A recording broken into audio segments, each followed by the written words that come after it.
So Blizzard have just released a new Overwatch animated short featuring Diva. So like she says, let's take to the sky. I mean, no, that's Paw Patrol, not Overwatch. There, I gotta stop watching Nick Jr. Okay, let's just go.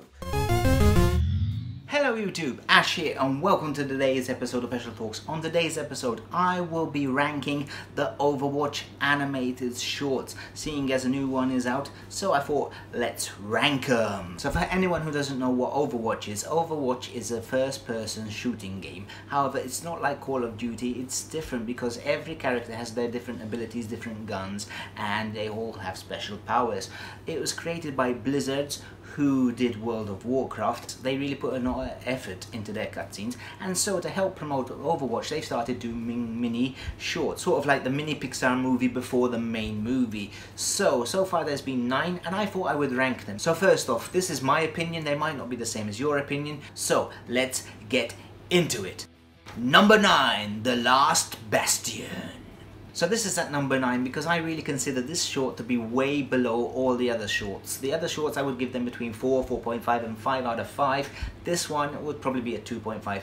I really find it's kind of boring. I know it's supposed to be sweet and the character doesn't talk. However, I felt it's boring. It's just him walking around. Okay, he talks to a little bird.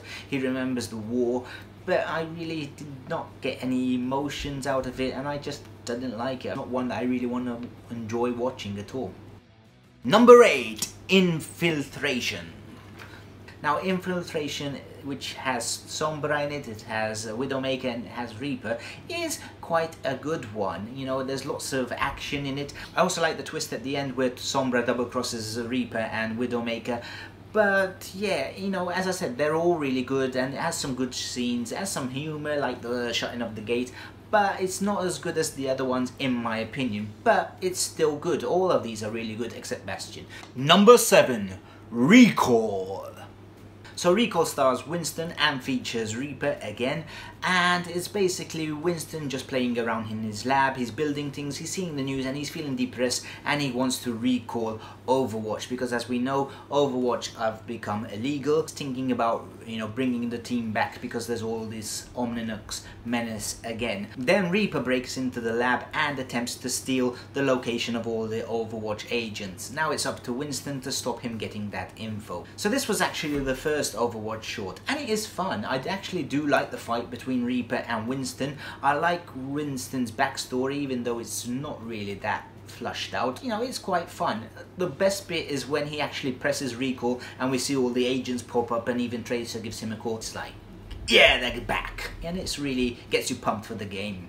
Number 6, Hero. So Hero stars Soldier 76. He's basically in the Mexican town. I'm not good with names, sorry. There's basically this little girl who, at the beginning we find out that she doesn't believe in heroes, and her mom sends her to buy some shopping there. She meets some bad guys, they steal her purse, and then Soldier 76 proceeds to kick their ass. And I must admit that Soldier 76 is a badass in this. And I also like the visuals in this short, especially when it's night and the bad guy's neon face paint comes up. The color schemes and all that is really cool. And I like when he saves the girl at the end, a very heroic moment, and she asks him why and he says old habits die hard, you know, and it's just very cool. Add to that the epic ending scene where we see Soldier 76 in a Batman pose with the moon behind him. That's really the hero he is. Number 5, Dragon. So Dragon stars Hanzo and Genji, and it's basically Hanzo going back to pray about his dead brother. We then find out that his dead brother is Genji and they have a whole fight. Between the fight we get all legends about brothers fighting brothers. To be honest, I actually thought this was going to be ranked much lower because I remember seeing it once and it didn't really impress me, but seeing it again I thought this is really good. Fight scenes are really good, especially when the two dragons fight and the whole legend about the dragon brothers. Music and all the Chinese atmosphere, it really surprised me. I really can't remember it being that good. So yeah, I really enjoyed this short. Number 4, Shooting Star. Now this is the latest Overwatch short starring D.Va. In it, D.Va's basically just back from a mission, she's repairing a meg, and suddenly her city is attacked by Omnics again. So she has to take them all on alone, and it's basically just a dogfight, some action scenes, you know, her defense matrix, you know, blowing them up. It is a bit funny, and to be honest, I'm probably ranking it higher than it should be because it's still fresh, and D.Va is my main. I do love D.Va. Fights are exciting. Also, we see a different side of D.Va where she's not all just the gamer chick, you know, that she actually cares about everyone and she doesn't want to put anyone else in danger. She wants to take everything on alone, and that's why she's such a good fighter. However, one little scene really bugged me is when she ejects from the meg and she shoots it to destroy the last Omnics. She should have said, "Nerf this!" That would have fit her character better, and it's one of her signature lines, and they didn't even put it in the video, so that bugged me, yeah. Number 3, Alive. So this is Widowmaker's short, and it also features Tracer.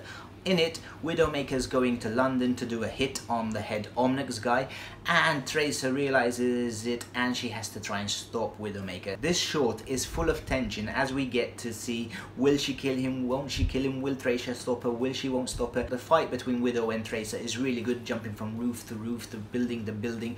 In the meantime, while they're fighting, you know, Widow's trying to shoot the guy. It's really tense. Also, the last scene is really intelligent and really brilliant. Widowmaker basically fires at Tracer. You know, Tracer can teleport, so she teleports and we think, great, Tracer's safe. But it was actually a ploy. She wanted Tracer to vanish because the bullet goes right through her and into the Omnics head guy. She knew Tracer would teleport, and that's what made it so intelligent and so fantastic an ending to this short. And also Widowmaker's talk about being alive when she kills people, you know, it's really dark and really cool, and it's for once a villain actually wins. Number 2, Honor and Glory. Now this is Reinhardt's story, and it's basically the origin of Reinhardt, how he becomes the hero he is. Now this is really an emotional episode, because at the beginning we see Reinhardt, who's arrogant. He doesn't really care about his teammates. All he cares about, you know, him being the hero and the greatest warrior in Germany, while his friend, who's gonna go off to join Overwatch, is trying to tell him, Nuke, you need to care about other people and not just yourself. Of course, then the Omnics attack and Reinhardt gets himself into a mess, so he has to be saved by his friend, who gets fatally injured, and he sacrifices himself so Reinhardt can get away. And then Reinhardt finally realized that it's more important to be a part of a team and to have honor than just being a hero. So yeah, a very emotional episode. There's the ending with the slow motion fights where the other guy is just taking out these hordes and hordes of Omnics, and then Reinhardt's being the hero. I will be your shield. You know, it really shows why Reinhardt is so heroic. Even though Reinhardt is not one of my favorite characters, despite me having this, I really appreciated learning more about his backstory, and it was just a brilliant short. Number 1, Rise and Shine. So Rise and Shine is May's story, and without doubt this is the most saddest story that Blizzard could create. When we saw the character of May in the game, no one could have thought that she had such a dark backstory. What happens, she's at the Overwatch base in Antarctica and they go to sleep to save power. Unfortunately, they end up sleeping 9 years, and during that time the machines have malfunctioned and she's the only survivor. All her other teammates have died during that time. So May wakes up, and at first she doesn't even notice they're dead. She goes on the computer and she realizes that they've been asleep 9 years, Overwatch has been disbanded, and she quickly goes to find, and she realizes they're all dead and she's all alone and she's trapped in this base and she has no escape and she's feeling hopeless. It's such an emotional episode, and really everything is so sad and you feel for her. And then there's a signal coming through, but she can't get the signal, so she has to climb up, and to climb up she needs to build her ice contraption, and then the power goes, all the batteries have been used, so her little robot Snowball basically sacrifices himself to give her the last power. So thanks to Snowball's sacrifice, she actually finishes her gun, she's able to climb the tower, and she receives the message from Winston, the recall message, and she decides to leave the base to go and help Winston. And then as she's walking through the snow, we finally get a bit of happiness as we see that Snowball is recharging thanks to the solar batteries, which is cool. So at least it has a little bit of happiness at the end.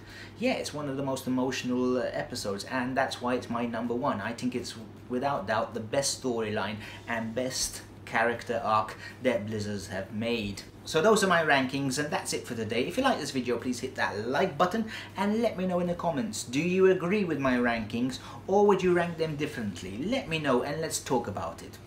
So I've been Ash. If you want to follow me on social media, please do. I have Twitter, I have Instagram, so follow away. And if you want to see more of my videos, please click that subscribe button. I do 1 to 2 videos every week. My videos are mostly about films, TV shows, games and books. So if you like that stuff, please, as I said, subscribe, and I will see you next time. Bye bye.